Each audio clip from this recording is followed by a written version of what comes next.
I first noticed the door at 2:17 in the morning, not because it made a sound, not because it appeared suddenly, but because something inside me realized it had always been there, which was impossible because I knew my apartment. I had lived there for 6 years. I knew every scratch in the wooden floor, every stain on the kitchen counter, every crack in the paint near the ceiling. And that door had never existed. It stood at the end of the hallway where the wall should have been.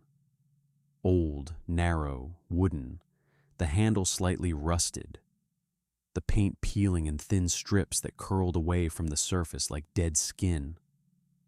I stood there for a long time, just staring at it, waiting for something to happen. But nothing did. The apartment was silent. The refrigerator hummed softly in the kitchen. A car passed outside on the street, and the door simply stood there, like it had always belonged.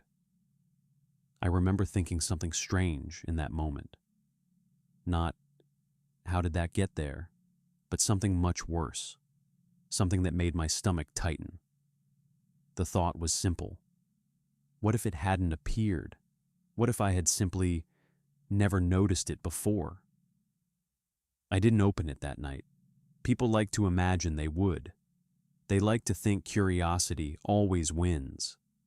But curiosity doesn't feel heroic when you're standing alone in a dark hallway, staring at something that should not exist. So I went back to bed, and I told myself something reasonable, something logical, something comforting. Tomorrow morning, the door would be gone. It wasn't. The next morning, it stood in the exact same place, perfectly still, perfectly real. Sunlight from the living room window stretched across the hallway floor and stopped right at the base of the door. I walked toward it slowly. Each step felt heavier than it should have. Like my body already understood something my mind hadn't caught up to yet. I reached the handle, cold metal pressed against my palm. I hesitated, then I opened it. The room on the other side was my childhood bedroom. I knew it instantly. The blue walls, the crooked bookshelf, the dinosaur lamp my parents bought me when I was 6. Every detail was exactly the same. Even the sunlight coming through the window had the same warm color I remembered from childhood afternoons. For a moment I thought I had fainted, or fallen asleep, or somehow stepped into a dream. But then I heard something. Breathing. Not mine. Someone was standing inside the room, near the window. Their back turned toward me. I couldn't see their face. They were completely still, watching the light through the glass. I felt something cold spread across my chest. "Hello?" My voice sounded small. The figure didn't move. I took one step into the room. The floor creaked, and the figure slowly turned its head, just enough for me to see the side of their face. My face. I slammed the door shut, hard enough that the hallway wall shook. For several seconds I couldn't breathe. My hands trembled so badly I had to sit down on the floor. I told myself it wasn't real. It couldn't be real. The brain does strange things when it's tired. Memory can distort reality. Sleep deprivation can cause hallucinations. I repeated those words in my head like a prayer. Hallucination, hallucination, hallucination. But when I opened the door again, the room was gone. There was only darkness inside. Deep, endless darkness. And something about that darkness felt patient. For the next few nights, the door remained closed. I tried to ignore it, but the presence of it changed something inside the apartment.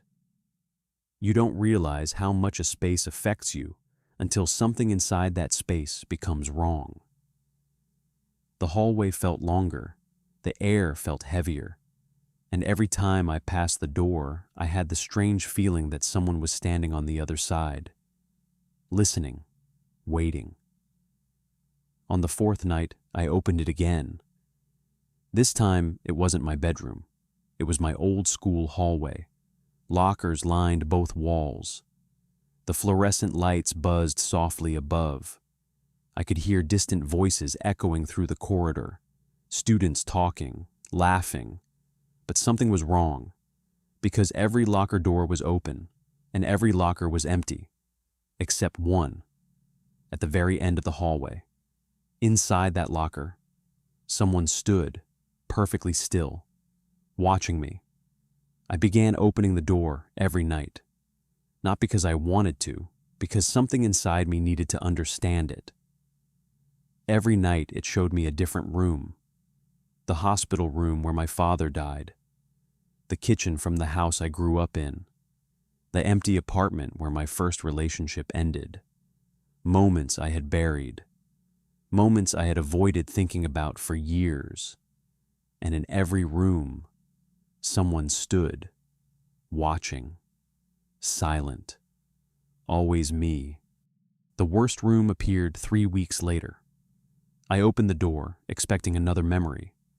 Instead, I saw a hospital bed. Machines beeped softly in the background. The air smelled like disinfectant.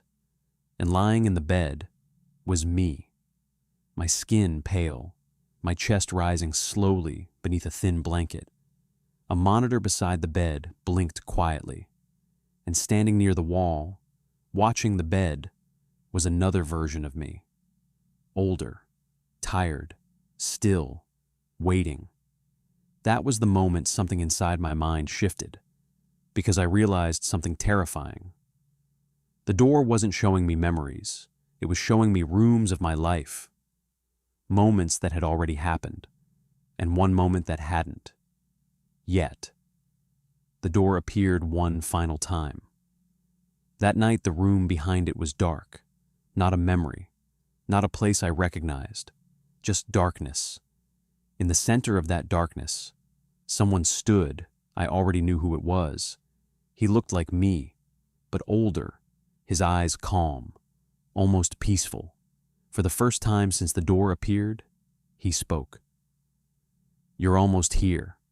I woke up to the sound of machines, soft beeping, steady, rhythmic. My body felt heavy, like it belonged to someone else. A doctor stood beside the bed, speaking quietly to someone. "He's waking up."